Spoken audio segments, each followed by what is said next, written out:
I want to remind everyone that politicians don't direct police in a democratic society, but I can assure you that the RCMP is working with provincial and local police departments to enforce the law.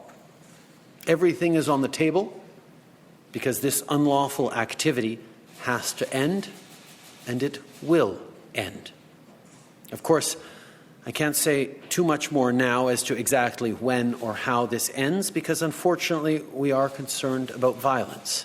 So we're taking every precaution to keep people safe.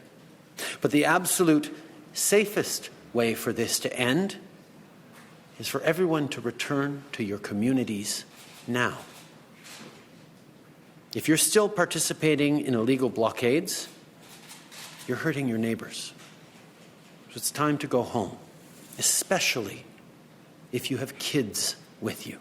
The best way to resolve this, the best way to stop hurting Canadian citizens, hard-working Canadians across this country, is for the people in these protests to understand that they have been heard, but it's time to go home. It's time to bring your kids home from this protest. It is now an illegal protest, and the consequences on them and on their families will be significant if they choose to continue with this illegal activity. Using military forces against civilian populations in Canada or in any other democracy is something to avoid having to do at all costs.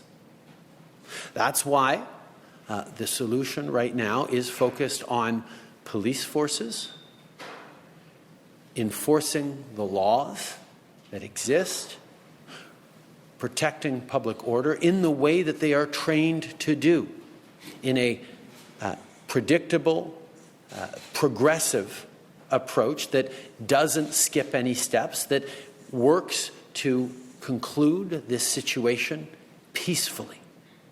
That's why right now it has become a lot more difficult and a lot more impactful and, quite frankly, expensive for people who are in those protests because they're tired of COVID to continue to be part of these illegal protests. The consequences on their lives for choosing to continue to endanger the lives and livelihoods of other Canadians, to continue to violate our laws, are going to be more and more extensive, and therefore we are very hopeful that people will choose to leave these protests peacefully now that they've been heard.